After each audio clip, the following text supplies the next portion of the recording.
नमस्कार साथियों, मेरा नाम डॉक्टर संग्राम पाटिल है। मैं इंग्लैंड से बात कर रहा हूँ। साथियों, इस वीडियो में मैं आपको 2002 में गुजरात में अहमदाबाद में जो दंगे हो गए थे, जब नरेंद्र मोदी चीफ मिनिस्टर थे वहाँ के, और काफी सारे सवाल उठे थे उनके रवैये पर, उनकी पुलिस पर और उनकी सरकार सरकार पर। सरकार के लोगों ने ही, पुलिस के लोगों ने ही सवाल उठाए थे। और उस वक्त आरएसएस के और जो बीजेपी के हिंदुत्ववादी लोग थे, उन्होंने भी ये जाहिर तौर पर ओपनली बोला था कि किस तरह उनको सरकारी यंत्रणा ने, पुलिस ने साथ दिया, कैसे मोदी उनके साथ थे इन दंगों में मुसलमानों को मारने के लिए। तो ये 2002 के दंगे थे। और 1990 में कश्मीर में दंगे हुए थे। वहां पर भी हमारे जो भाई है वहां के हिंदू भाई बहन, उनके ऊपर बहुत बुरा समय आया था। उस वक्त पाकिस्तान पुरस्कृत जो आतंकवादी थे, उन्होंने वहां के लोकल कश्मीरी जो मुसलमान युवक थे, उनको साथ में लेकर वहां पर दंगाई सिचुएशन क्रिएट की थी। और उस वक्त भी लोगों को वहां से बाहर निकलना पड़ा था। तो अब उस पर एक मूवी आई है, तो इसलिए मैंने सोचा कि ये दोनों जो सिचुएशंस थी, इसमें कंपैरिजन किया जाए कि कश्मीर से जो पंडित, ब्राह्मण मेनली, और कुछ हिंदू लोग जो मारे गए थे, उनकी संख्या कितनी थी। तो वो 219 इतने लोग उस वक्त मारे गए थे 1990 में।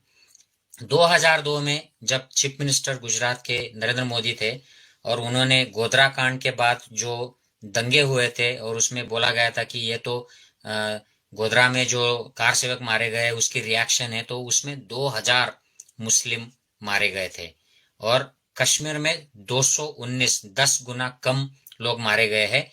हालांकि वो मारे गए कश्मीर में हिंदू और गुजरात में मुसलमान, ये दोनों हमारे भाई बहन है, हमारे भारतीय लोग हैं। दोनों बुरी बातें हैं, लेकिन इससे हमें अंदाजा आता है कि ये इसकी जो भयानकता है, इसकी जो ग्रेविटी है, ये कितनी अधिक थी गुजरात के दंगों में।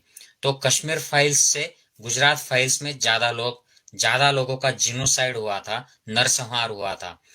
और जब लोग कश्मीर छोड़कर बाहर आए, तो कितने लोग आए, तो ये सरकारी आंकड़े, government of India, central India के, कि 58,697, 58,697 इतने कश्मीरी ब्राह्मण और हिंदू बाहर आए थे कश्मीर के वैल्यूज को छोड़कर, जम्मू में और इंडिया के अलग अलग पार्ट्स में। कितने मुसलमान 2002 में अहमदाबाद दंगों में डिस्प्लेस हो गए थे। तो 5 लाख मुसलमानों को अपने घर छोड़ने पड़े थे, और वो यहाँ वहां भाग गए थे रेफ्यूजी कैंप्स में, और अहमदाबाद छोड़ के कुछ गुजरात छोड़ के भाग गए थे। तो ये आंकड़ा भी 10 गुना है। तो गुजरात फाइल्स 10 गुना बड़ा संगीन मामला है कश्मीर फाइल्स से। इसमें खर्चा किसके लिए कितना किया है सरकार ने, तो अगर आप कश्मीरी पंडितों के लिए जो खर्चा किया है, ये 2011 तक के आंकड़े हैं।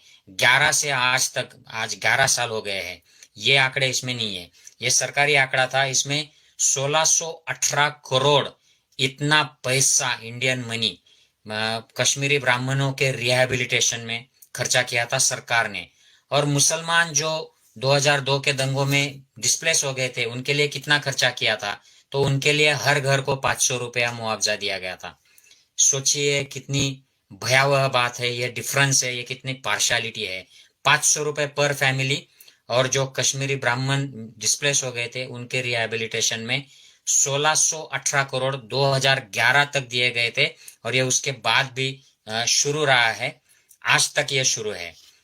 जो कश्मीरी पंडित डिस्प्लेस हुए, उसमें से काफी सारे गवर्नमेंट ऑफिसर्स थे, गवर्नमेंट के एम्प्लॉय थे।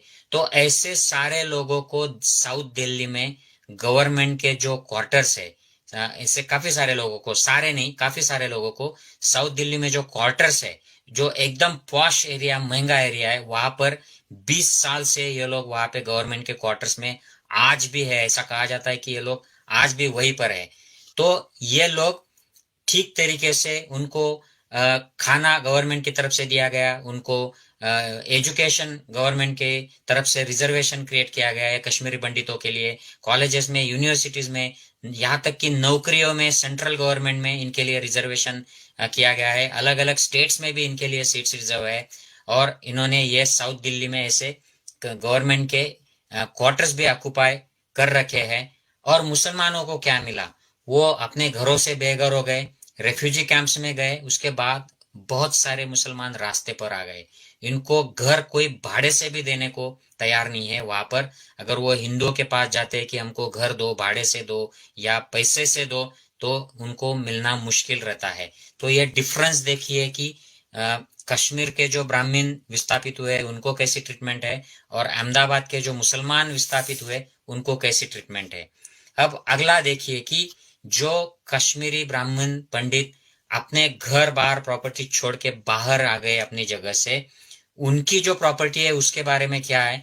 तो वहां पर J&K migrant immovable property act 1997, J&K migrant act 1997, इन कायदों के ये लॉ पास हुए और इनके अनुसार उनकी प्रॉपर्टीज सेव कर दी गई।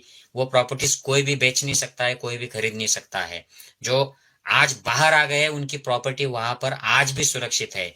क्या ये अहमदाबाद में मोदी जी के राज में जब मुसलमान मारे गए, जो मुसलमान 5 लाख विस्थापित हुए, उनके प्रॉपर्टी के बारे में भी किया गया? नहीं। उनकी प्रॉपर्टीज उनको बेचनी पड़ी काफी सारे लोगों को, क्योंकि उनके धंधे चौपट हो गए, वो सेफ नहीं फील कर रहे थे, तो उनको प्रॉपर्टी बेचनी पड़ी, छोड़नी पड़ी बहुत सारे लोगों को। और जो विस्थापित हो गए उनको तो घर भी नहीं मिलता है, कोई उनको घर भी नहीं बेचता है। तो इस तरीके का व्यवहार, पार्शियलिटी भरा व्यवहार दोनों में है। तो गुजरात फाइल के इम्प्लीकेशंस ये कश्मीर फाइल के इम्प्लीकेशंस से बहुत भयावह है, बहुत अन्यायपूर्ण है। 1990s में उस वक्त बहुत सारे हालात खराब हो गए थे। तो उस वक्त के स्टेट गवर्नमेंट और सेंट्रल गवर्नमेंट ने कश्मीरी ब्राह्मणों को, पंडितों को टैक्स में भी बेनिफिट दे दिया था। और ये टैक्स में बेनिफिट अहमदाबाद के मुसलमानों को, जो दंगा पीड़ित है, उनको नहीं दिया गया। वो आज भी मेहनत करते हैं, काम करते हैं, और जो जो टैक्स के लिए एलिजिबल होते हैं उनको टैक्स भी देना पड़ता है। तो और इनके लिए गवर्नमेंट्स में जो अलग अलग तरीके के रिजर्वेशंस भी है कश्मीरी पंडितों के लिए, जो मुसलमान अहमदाबाद के पीड़ित है उनके लिए नहीं है। तो साथियों, आज हम आवाज देते हैं, हम इमोशनल हो जाते हैं कि कश्मीर में ऐसा हो गया था, वैसा हो गया था। उसको आज की गवर्नमेंट है, ये आरएसएस के कुछ निर्माता एक्टर्स इनकी टीम को लेकर इस पर इमोशनल मूवी करती है, कुछ फिक्शनल मसाला उसमें डालती है, कुछ फेक सीन्स डालती है, और उसका इस्तेमाल पॉलिटिक्स के लिए किया जाता है। देश का प्राइम मिनिस्टर भी मूवी देखो, ये सही मूवी है, ऐसा अपील करता है। ये शर्म की बात है कि अपने देश का प्राइम मिनिस्टर ऐसे प्रोपोगंडा मूवी का प्रचारक बनता है। इससे और शर्मनाक बात हो ही नहीं सकती। प्राइम मिनिस्टर के पद की गरिमा इससे और ज्यादा गिर ही नहीं सकती कि पीएम एक प्रोपोगंडा मूवी का प्रचारक बनता है, उसके टीम को सपोर्ट करता है, और इस तरीके के प्रचार में, वाद विवाद में प्राइम मिनिस्टर आता है। और गुजरात के ऊपर जो फिल्म बनी थी उसको चलने नहीं दिया था, यही गुजरात के चीफ मिनिस्टर थे मोदी, और इन्हीं भाजपा के लोगों ने, संघियों ने उस मूवी को, जो प्रजानिया मूवी है, उसको चलने नहीं दिया था। जो भी इनके खिलाफ बोलता है उनकी मूवीज ये चलने नहीं देते हैं, उसको बायकॉट करते हैं या डरा कर धमका कर उनको चुप करा देते हैं। यहाँ तक कि जो पत्रकार इनको सवाल पूछते हैं, गुजरात दंगों के वक्त बरखा दत्त जैसे पत्रकारों ने सही उस वक्त वृत्तांकन किया था, लाइव दिखाया था, सब एनडीटीवी ने सब दिखाया, तो ये आज तक उनके दुश्मन बने हुए हैं। अलग अलग लोग, संजीव भट्ट, जो उन्होंने जाहिर सवाल उठाया था मोदी के रवैये पर, उस वक्त के आईपीएस ऑफिसर गुजरात कैडर के, वो आज जेल में है, उनको बेल भी नहीं मिल पा रही है। काफी सारे लोगों के एनकाउंटर्स हो गए, काफी सारे जो दंगे के जो गवाह थे उनके एनकाउंटर्स हो गए हैं। और उसके कंपैरिजन में कश्मीर से जो ब्राह्मण या हिंदू विस्थापित हुए, वहां पर बीजेपी की ही गवर्नमेंट थी, बीजेपी का, आरएसएस का आदमी राज्यपाल था, और बीजेपी की सपोर्टेड सेंट्रल गवर्नमेंट, राष्ट्रपति शासन था। तो इनडायरेक्टली ये बीजेपी का ही गवर्नमेंट था, बीजेपी का राज्यपाल ये सब सुपरवाइज कर रहा था, और ये सब उन्हीं की निगरानी में हुआ था। वहां के हिंदुओं का, ब्राह्मणों का शिफ्टिंग भी इन्होंने ही करवाया था, सरकारी यंत्रणा ने। और गुजरात में भी इनके ही सुपरविजन में ये सब हुआ था। तो जहां पर भी ये डिफ्रेंशिएशन किया जाता है हिंदू मुसलमान, यहाँ पर उनको बाद में इलेक्शन में फायदा हो जाता है। गुजरात 2002 की दंगे के बाद इनको, मोदी जी को वहां के इलेक्शन में बम्पर मेजोरिटी से गवर्नमेंट आ गई। अब ये 2024 की तैयारी के लिए ये कश्मीर का पुराना जो जख्म है उसको और ताजा कर रहे हैं। हिंदुओं की भावनाओं को भड़काने के लिए इन्होंने कश्मीरियों के लिए खुद किया कुछ नहीं है। मनमोहन सिंह और कांग्रेस के गवर्नमेंट ने काफी सारी सुविधाएं इन कश्मीरियों को दी है। मोदी गवर्नमेंट ने कुछ किया नहीं है इनके लिए, कुछ अलग से पैसों का प्रावधान नहीं किया है, या इनको वापस कश्मीर ले जाने के लिए कुछ भी योजना नहीं बनाई है। लेकिन इसका मसला उठाकर, भावनाओं को भड़काकर ये उसकी अपनी पॉलिटिक्स की रोटी सेकना चाहते हैं। भाई यही बस इनका खेल चल रहा है। तो साथियों, दंगों में भाजपा को फायदा होता है। दंगे जो मेजर ये हुए हैं, इसमें ये इलेक्शन के पहले हुए हैं और इनका मसला बनाया गया है। और मोदी जी का तो ये बार बार देखा गया स्टाइल है कि इनके इलेक्शन के पहले कुछ ना कुछ हो जाता है।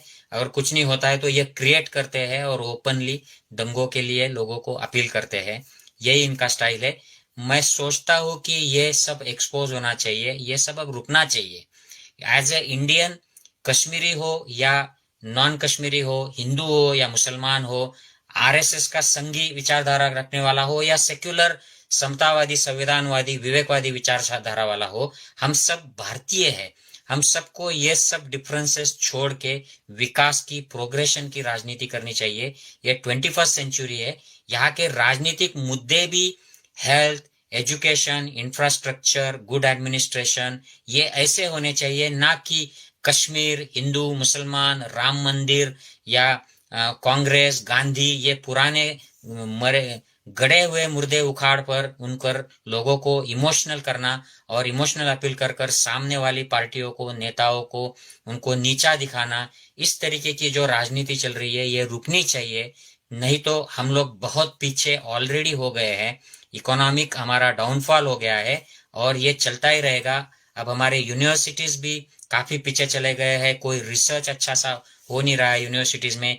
आप देखिए, जो अमीर जो लोग हैं, नेता है या बिजनेसमैन है या इंडस्ट्रियलिस्ट है, इनके सबके बच्चे फॉरेन में आकर पढ़ते हैं, अच्छा क्वालिफिकेशन यहाँ पे लेते हैं, क्योंकि हमारे यूनिवर्सिटीज का कोई अच्छा आउटपुट नहीं हो रहा है। उनकी इमेज खराब हो गई है, रिसर्च नहीं हो रहा है। तो मैं आशा करता हूँ ये सिचुएशन बदले, अच्छी सरकार आए, लोग अच्छे साइंटिफिक एटीट्यूड वाले लोगों के, काम करने वाले लोगों को नेता करके चुने और इलेक्शन में इमोशनल न होके जात पात धर्म संप्रदाय इससे आगे बढ़कर हम विकास की राजनीति करें। तभी ये फाइल्स जो हुई है, ये फाइल्स को हम न्याय दे पाएंगे। जो कश्मीरी ब्राह्मण हिंदू बाहर आए हैं, ये जो हमारे गुजरात के मुसलमान भाई बहन जो मारे गए, जो विस्थापित हुए, या और कई कितने और विस्थापित हुए और मारे गए हैं, दलित, आदिवासी, शूद्र, सभी जाति संप्रदायों के, इनको हम न्याय कर दे सकते हैं। उनकी जो आगे वाली पीढ़ियां है उनको न्याय दे सकते हैं। इसके लिए हमें विकास की और सही माने में विवेकवाद की, समतावाद की, संविधान की राजनीति करनी चाहिए। मेरी बात से सहमत हो तो please do share this video. जय हिंद साथियों।